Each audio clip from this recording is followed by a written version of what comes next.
Olá, meu povo, bom dia, boa tarde, boa noite. Vamos retomar aqui nossa aula, né? Nossa segunda aula de geografia.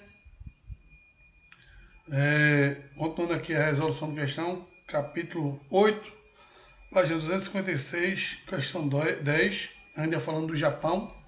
Diz o seguinte: o Japão é um dos países mais industrializados do mundo. Esse país passou por momentos de abertura e fechamento de suas fronteiras, chegando a ficar quase 200 anos isolados. Quando reabriu os portos no século XIX, teve início um processo de industrialização que contou com importantes investidores estatais em educação, preparando a mão de obra barata e disciplinada. Os investimentos também ocorreram no setor de infraestrutura, principalmente em portos, vias e circulação. Outro fator do processo de industrialização no Japão foram os zaibatsus, que tinham grande influência sobre o governo e obtinham diversas vantagens. Sobre os zaibatsus, podemos afirmar corretamente que eram: letra A, tigres asiáticos que alavancavam a industrialização do Japão no pós-Primeira Guerra Mundial até 1970, quando migraram para a Coreia do Sul, Taiwan, Singapura e Hong Kong, de forma alguma, né? Tigres asiáticos tem nada a ver com a questão dos zaibatsus na região do Japão, não é? Tigres asiáticos são países que vieram crescendo sua economia ao longo período, num curto período de tempo, nos últimos anos. Letra B, as empresas europeias de grande porte que, para conseguir maiores lucros, dominaram o processo de industrialização do Japão desde a assinatura do Tratado de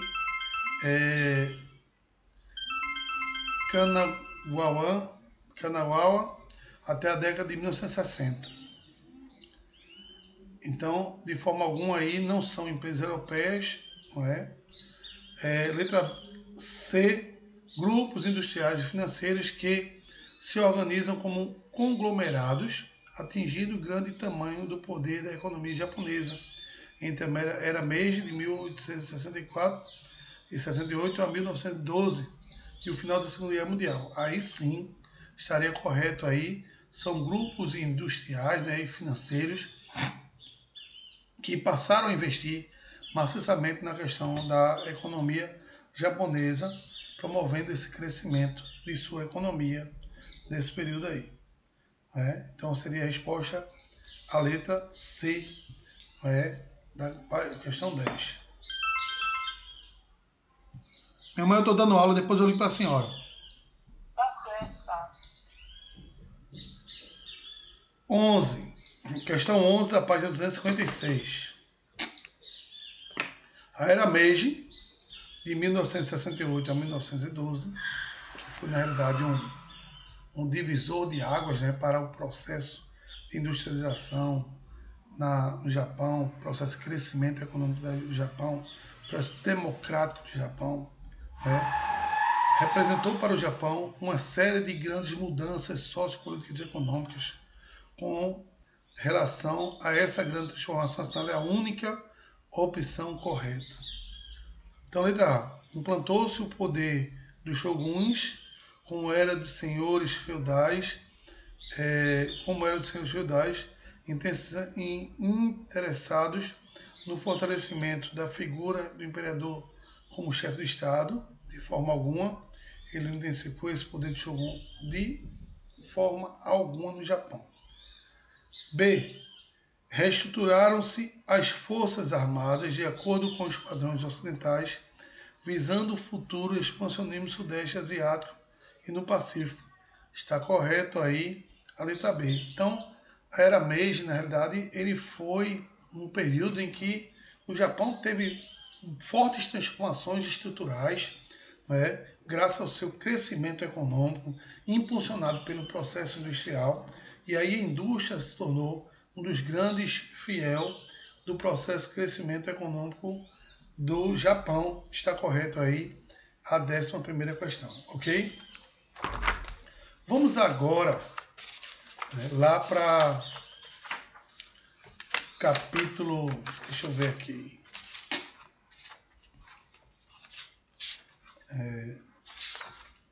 A gente falou a última vez do capítulo da África, né? Que era o capítulo 10. Vamos para o capítulo 11, né? Falar um pouco sobre a Oceania e a Antártida, deixando um pouquinho de lado essa questão de resolução de questão, e vamos falar um pouco sobre esse continente, né? Que é o último continente do nosso livro, falando sobre a Oceania e a Antártida, né? São dois continentes bem particulares, né? A Oceania por apresentar uma natureza bem exótica, né? Animais que só existem lá, animais endêmicos do continente da Oceania.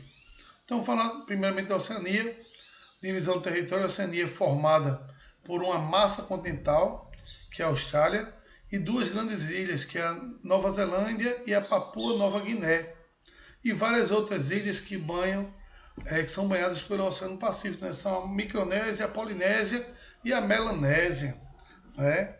Esses grupos de ilhas têm características diferenciadas por conta de cor de pele da sociedade, por conta de tamanho dessas ilhas, né?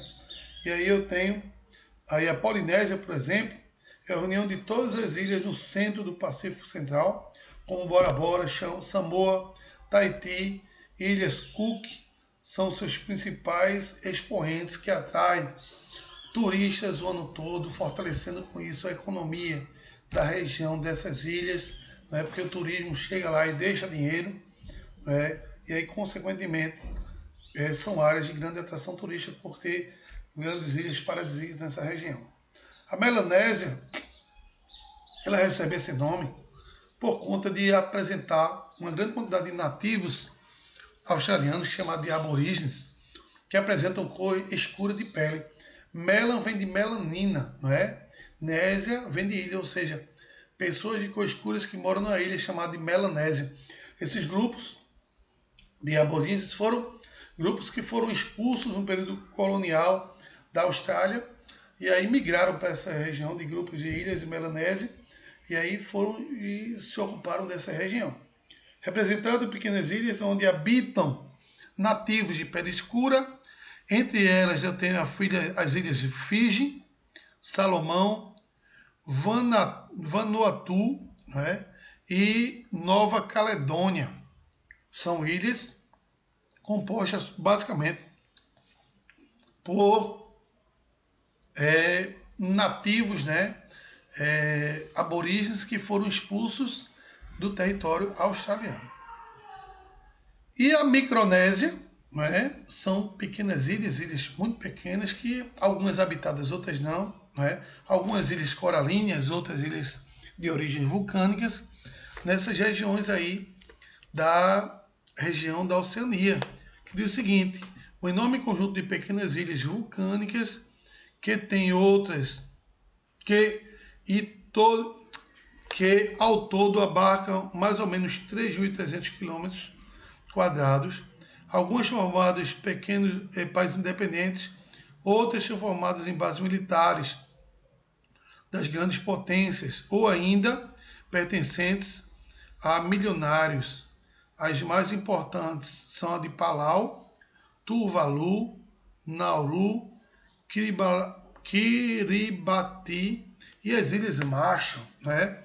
Alguns sheiks árabes têm algumas ilhas nessa região aí da Micronésia, né? São detentores de uma riqueza imensa e aí, consequentemente, ele tem a oportunidade de ter uma ilha, né, só para ele, né?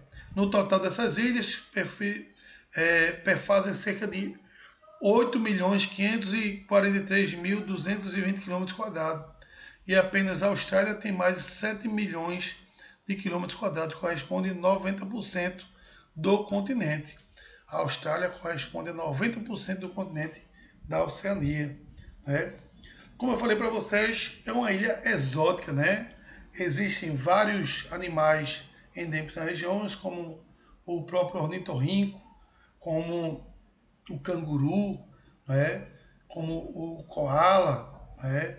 existe também naquela região o diabo da Tasmânia, né? São animais extremamente exóticos daquela região, né? São regiões extremamente ativas geologicamente, com vulcões em atividades, e isso configura com que essa área esteja localizada no chamado Cinturão de Fogo do Pacífico, né? A maioria das ilhas oceânicas é de origem vulcânica, como eu já falei, e encontra-se no Cinturão de Fogo do Pacífico, área de grandes movimentos tectônicos que caracterizam a atual geologia. Sem número delas é composto de atóis, que aí são ilhas praticamente coralíneas, mas as ilhas maiores se formaram de fragmentação da Pangeia a partir do período Mesozoico, não é? O isolamento deste território contribui para a formação de uma fauna própria, como cangurus, ornitorrincos, diabo da Tasmânia, né, como eu falei para vocês. A flora é típica como representada pelos eucaliptos, e isso contribui para que o coala também seja um animal endêmico daquela região, porque ele se alimenta basicamente do eucalipto, né? E aí, consequentemente, eu tenho uma grande quantidade de koalas na região da Oceania. Na Austrália, a multiplicidade de climas estabelece uma transição de flora. Floresta densa no litoral norte, a menos densa no litoral nordeste, né? Mista ou latifoliada, que também pode ser encontrada na Nova Zelândia e na Tasmânia. Do litoral sudeste, que apresenta o clima temperado e único, além de possuir desde plantas xerófilas, que é as cactáceas no caso, até selva tropical, passando por espécies mediterrâneas e de altitudes, né? E aí, naquela região, mostra, na realidade, um mosaico vegetacional do mundo inteiro, né? Quanto à região do interior, a formação da savana, conforme o aumento da pobreza e dos minerais do solo e a vegetação é semelhante à da estepe, com ervas e plantas espinhosas. Há também o predomínio de florestas tropicais na Polinésia, Micronésia e Melanésia, além de coqueiros e bananeiras, que são plantas típicas de regiões tropicais. Como aquela região, a região de clima tropical, também vai aparecer esse tipo de formação, né? Como coqueiros e bananeiras, fortalecendo aí uma atração turística também na região. A Nova Zelândia, infelizmente, teve sua rica flora assolada pelos colonizadores que buscaram espaços para a pecuária e agricultura. Suas planícies são cobertas por pastos naturais.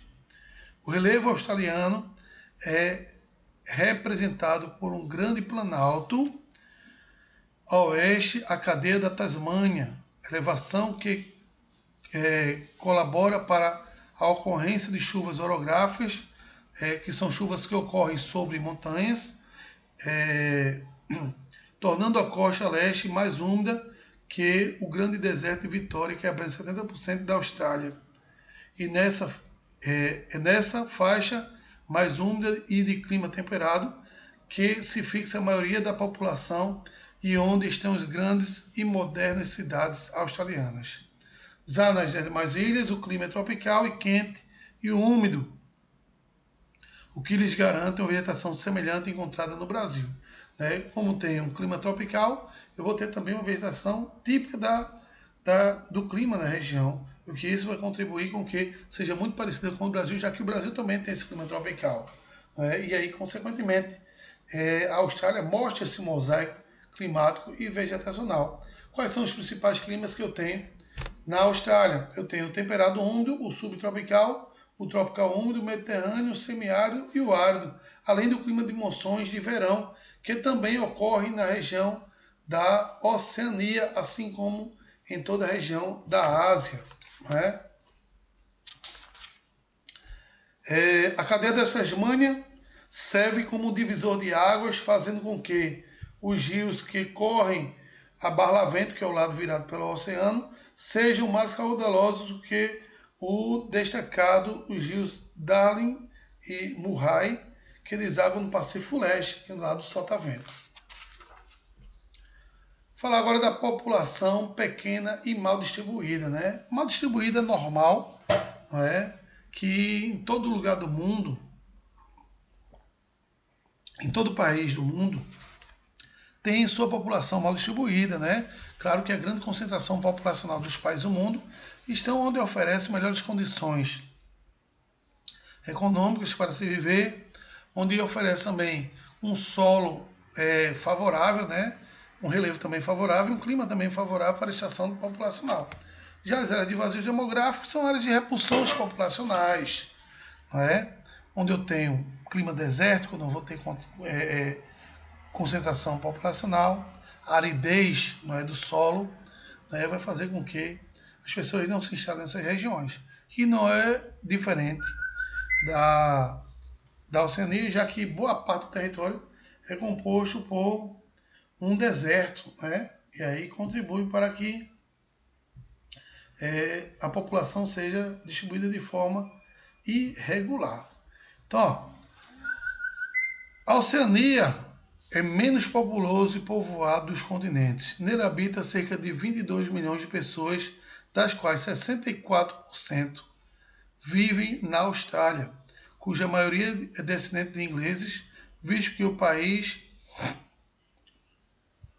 foi colonizado pelo Reino Unido, como é uma área de atração para lá se dirigirem hindus, chineses e outros povos do Pacífico. A Austrália possui 23,1% da sua população formada por estrangeiros. Seus habitantes são urbanos, ou seja, concentram-se em grandes e modernas cidades. As mais procuradas é Sydney e Melbourne, onde tem o circuito de Fórmula 1 também passa por essas duas cidades. Não é? Nessa metrópole convivem os nativos da região, aborígenes, que ainda enfrentam altitudes racistas frequentes, atos de violência.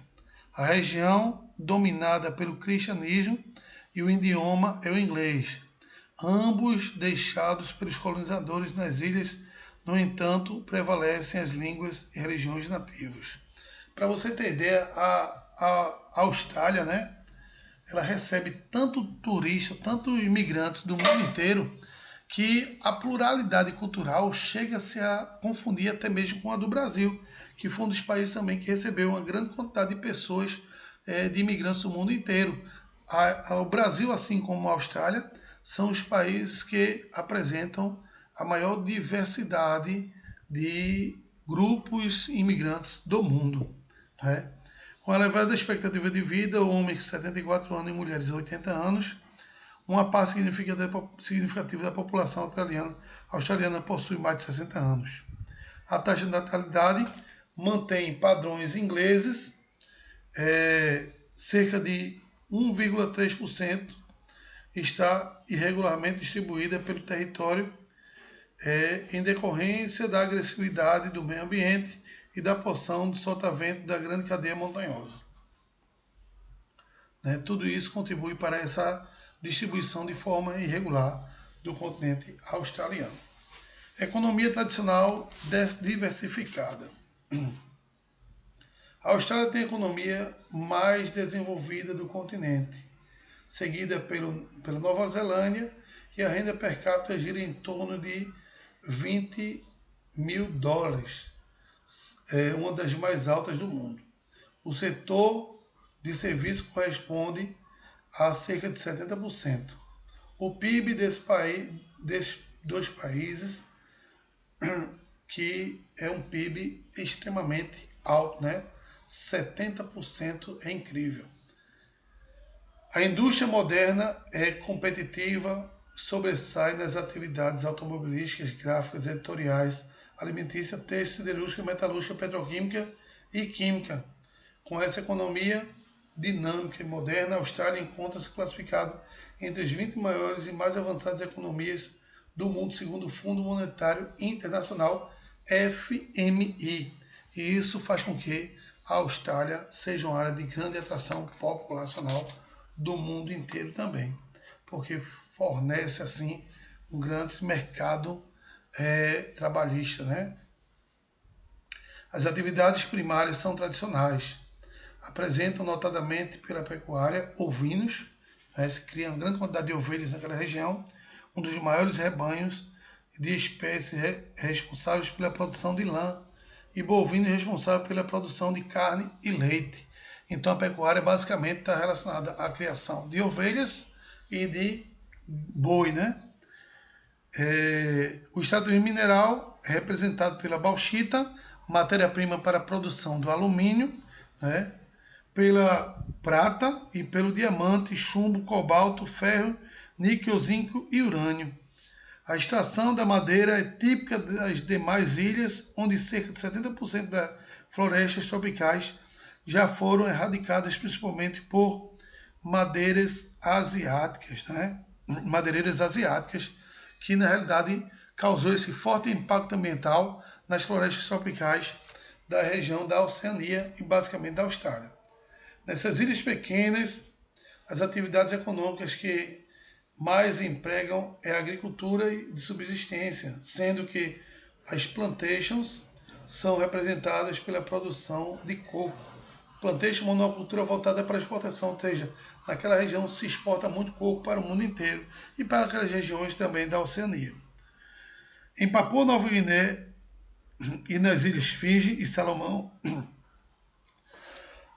a extração do ouro e do cobre é praticada por grandes mineradores europeias.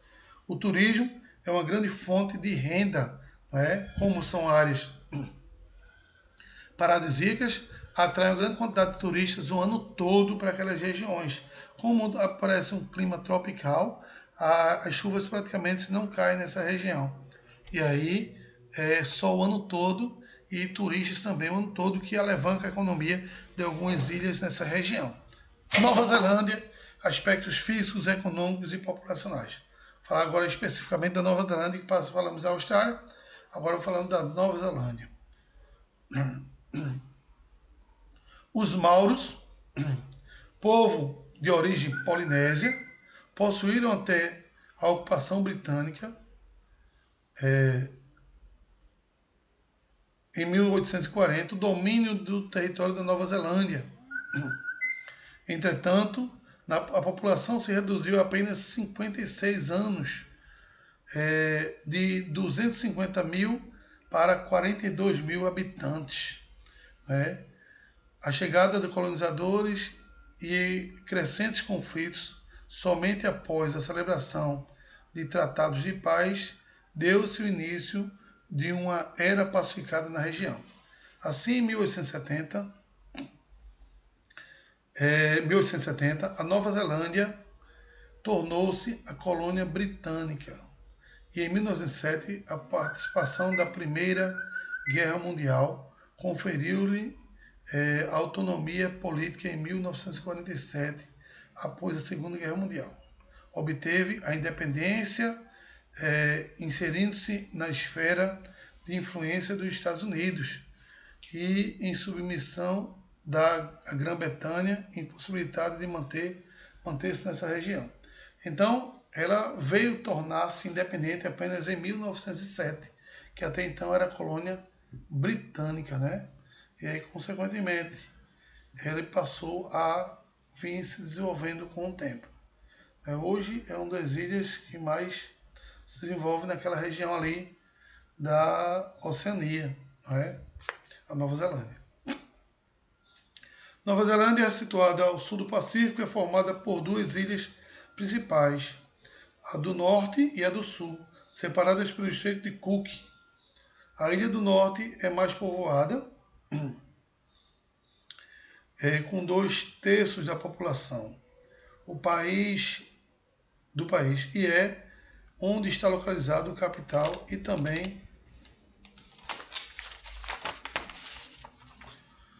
um importante centro industrial do país, Wellington, com 340 mil habitantes, e Auckland, com 1 milhão de habitantes, a cidade mais populosa. Por sua vez, na Ilha do Sul, na cidade de Christchurch, com 317 mil habitantes, e em Dunedin, ao sul, a ilha com 111 mil habitantes, sobressai de alguns centros industriais, né, que movimentam a economia da região, esses grandes centros industriais naquela área da Nova Zelândia. Né. O país se decreta como exportador de lã e de carne, fato explicado pela elevada média de cabeças de gado ovino e bovino por habitantes. O rebanho de bovino, por exemplo, é de cerca de 9,6 milhões de cabeças, ou 2,5 cabeças por habitante, enquanto o de ovino aproxima-se de 40 milhões de cabeças, média de 10,5 cabeças por habitante. Agricultura, cultivo de batata, milho, trigo, aveia, centeio e frutas, destina-se a abastecer o mercado interno e externo também. Então, fortalecendo assim a sua economia, principalmente através de exportação agrícola, ok? O relevo da Nova Zelândia. O relevo acidentado, também de origem vulcânica, a latitude e a maritidade influenciam no clima da Nova Zelândia. No mapa a seguir podemos visualizar importantes montanhas e estreitas planícies litorâneas, Canterbury, Otago e Invertigalo, são ilhas do sul, e os Alpes neozelandês, pontos culminantes do país. O Monte Cook, com 3.724 metros, e o de Tasman, de 3.497 metros. Lagos e vales vertentes, abruptos e fiordes constituem a paisagem pitoresca, enquanto vulcões, terremotos e ilhas ao norte marcam o relevo, sendo o vulcão de Ruapehu, com 2.794, o ponto culminante da ilha. Então, existe ainda uma grande quantidade de vulcões ativos naquela região, o que amedronta boa parte da população da Nova Zelândia. A qualquer momento os vulcões podem entrar em erupção e, consequentemente, provocar um grande desastre naquela região, o que deixa a população sempre com o pé atrás naquela região da Nova Zelândia. A população total é de 4,7 milhões de habitantes na Nova Zelândia, aproximadamente. É predominantemente urbana, com 75% do total de sua população. Os neozelandeses vivem na cidade, sendo que sua densidade demográfica atinge 3,44 habitantes por quilômetro quadrado, uma densidade demográfica relativamente baixa, visto os padrões dos outros países do mundo. É possível, então, analisarmos as maiores cidades neozelandesas com base na tabela. E aí tem a tabela aí abaixo, com a população de milhares de habitantes que tem aí citada nessa tabela. Não vem o caso de a gente falar dessa citação agora. Colonização da Austrália e da Nova Zelândia. Falar agora desse período colonial que ocorreu na Austrália e na Nova Zelândia. A Austrália e a Nova Zelândia só foram efetivamente integradas ao horizonte geográfico dos europeus no século XVIII e XIX. A África, a Ásia e a América foram incorporadas bem antes, já no século XV e XVI, conforme as figuras a seguir. A conquista e a ocupação da Nova Zelândia iniciaram-se somente na primeira metade do século XIX, principalmente em função da resistência dos nativos, os maoris, violentamente massacrados pelos colonizadores. Daí o fato do povoamento britânico ocorrer posteriormente ao da Austrália.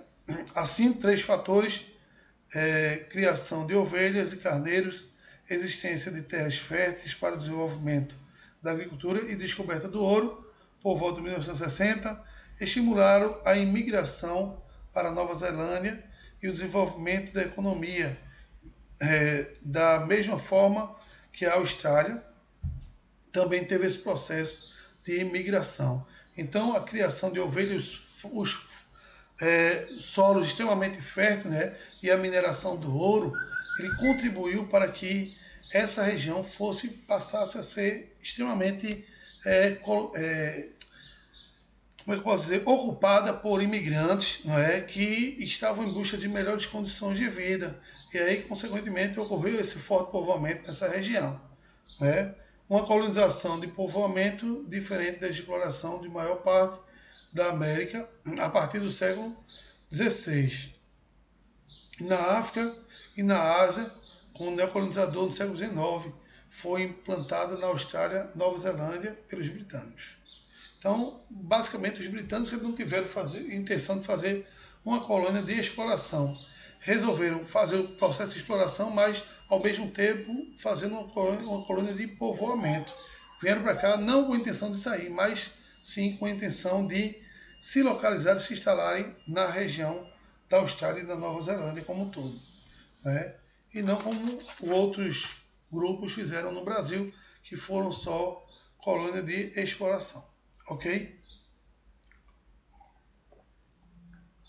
Falar agora da Antártida, né? Continente congelado, que muitas vezes as pessoas não citam o clima da Antártida como um clima desértico, né? Dizem que o clima desértico é o clima do Saara, o clima do Kalahari, o clima do Atacama, que na realidade a Antártida também representa clima desértico, só que é um deserto frio, né? A população ela é distribuída de forma irregular também, né? Muitas das suas grupos sociais estão formados por grupos de pesquisadores, né, na Antártida, que é uma área extremamente despovoada, né? Coberta basicamente por gelo, né? Onde eu tenho algumas bases de estudos referentes ao clima e às questões espaciais. Então, entre 1768 e 1771, ocorreram as primeiras navegações pelos mares da Antártida, realizada pelo capitão inglês James Cook. No entanto, foi o estadunidense Nathaniel Palmer que pisou no solo antártico pela primeira vez por volta de 1820. Devido a essa camada de gelo que recobre o continente, só foi possível fazer o mapeamento do seu relevo décadas depois, em 1912. Para tanto, foram retiradas fotografias aéreas com técnicas que permitiam atravessar o gelo. Naquela época a tecnologia já era bem avançada, né? 1900, né? Então já tinha essa tecnologia, né, para analisar a formação do relevo atravessando o gelo, que era muito denso, né? No inverno a superfície é duplicada pelo congelamento superficial oceânico, formando banquisas. As calotas polares são importantes para o equilíbrio das condições térmicas do nosso planeta. Por encontrar 70% da água doce do mundo, elas interferem ao nível oceânico, não é? Então, se eu tiver um degelo dessas calotas polares maciço, eu vou ter um aumento do nível oceânico, que vai, consequentemente, mudar o perfil dos continentes do mundo inteiro, porque vão ser invadidos pelas águas oceânicas, que, consequentemente, acabam mudando esse perfil dos litorais. Não existem habitantes no continente gelado que pertencem, por acordo internacional, a todas as nações do mundo, para que enviem pesquisadores e cientistas com a finalidade de estudar ecossistemas e as condições meteorológicas, como eu falei para vocês. A população que vive lá são populações meramente compostas por pesquisadores. O Brasil mesmo tem uma base de pesquisa na Antártida, né, que faz estudos sobre as questões climáticas do mundo. Os E também relacionados a novos vírus que são dispersos no mundo, né?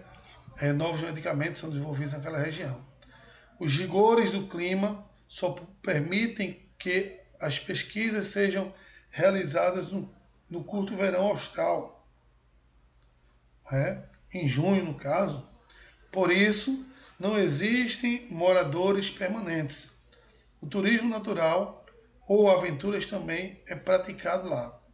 A vida aquática no continente é muito rica, já que os animais, como as cachalotes, orcas, baleias, crios, habitam as águas, enquanto os leões marinhos, pinguins, focas, elefantes marinhos, albatrozes, outras espécies de aves, instalam-se na costa da Antártica. A rica fauna esteve sob ameaça de extinção por conta da caça predatória. Porém, em 1994 foi criada uma reserva natural, onde proibia a caça e a pesca com finalidade comercial. Então, de forma alguma, pode-se caçar naquela região com finalidade comercial. Para se fazer uma caça esportiva, que acaba devolvendo o animal de novo para o oceano e etc. Natureza ainda é preservada intacta.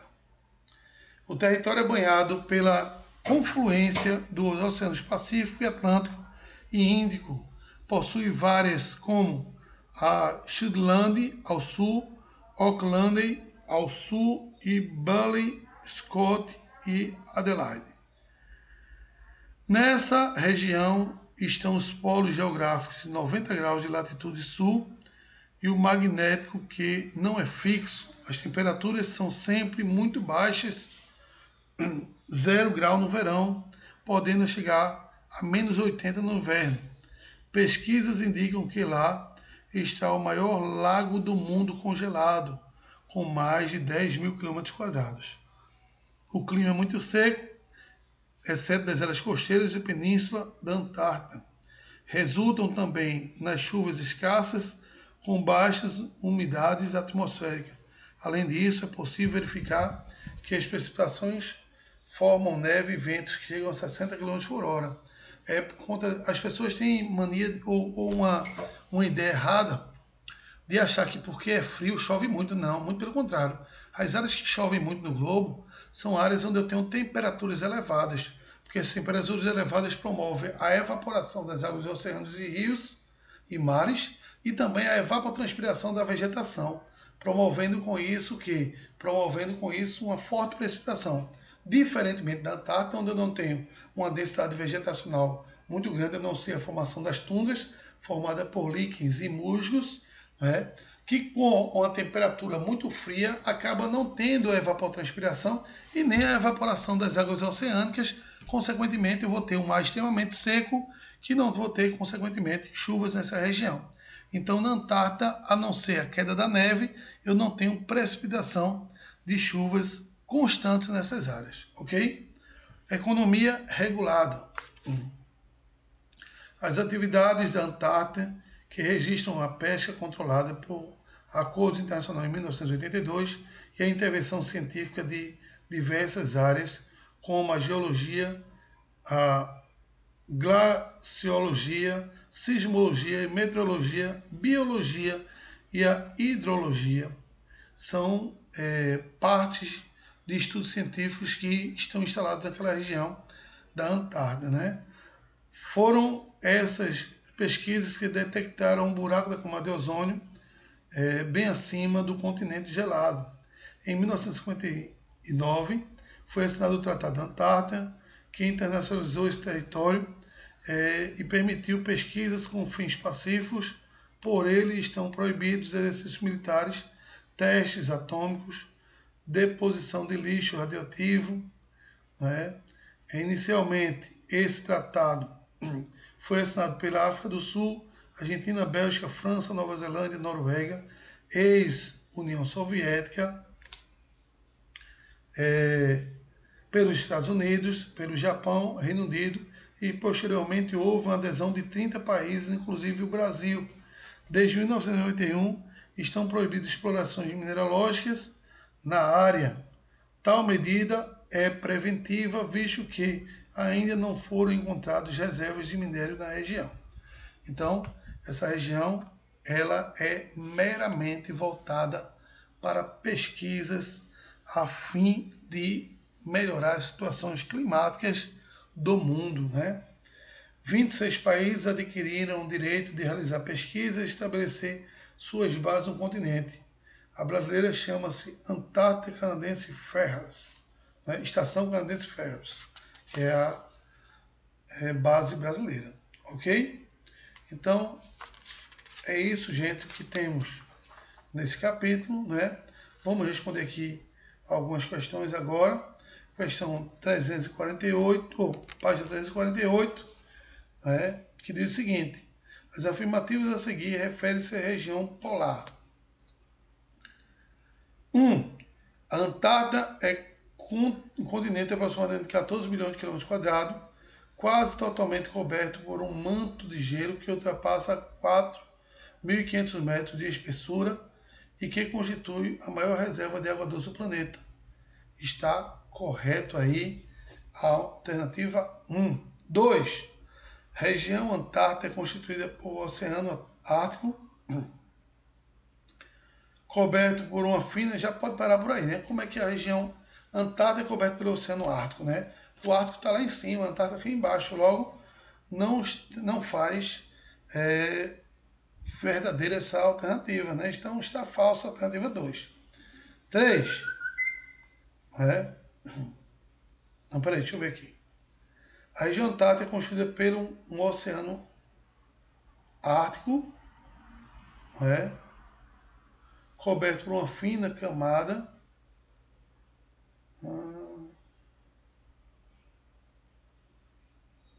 Eu acho que ele errou aqui. Deixa eu ver aqui a 3. Ambas as regiões polares habitadas por esquimós, está errado aí, não é habitado por esquimós, a alternativa 3. Então seria aí a resposta apenas a 1, a letra A. A letra A1 está correto aí. Então, como ele colocou o Oceano Ártico, ele quebrou a alternativa 2, que está errada, e só tem a alternativa 1 correta aí, essa questão.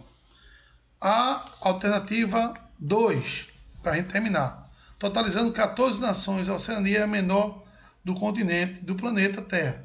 A maioria dos seus países possui pouca representatividade no Oceano Internacional. Entretanto, 2 nações da Oceania apresentam elevadas médias de índice de desenvolvimento humano. Marca alternativa que indica os países mais desenvolvidos do continente. E a gente estudou ele especificamente aqui, que nada é do que a Austrália e a Nova Zelândia, né? Alternativa letra E da questão 2, ok? Então, gente, eu vou parando por aqui. Até a próxima e tenha um bom fim de semana. Um abraço.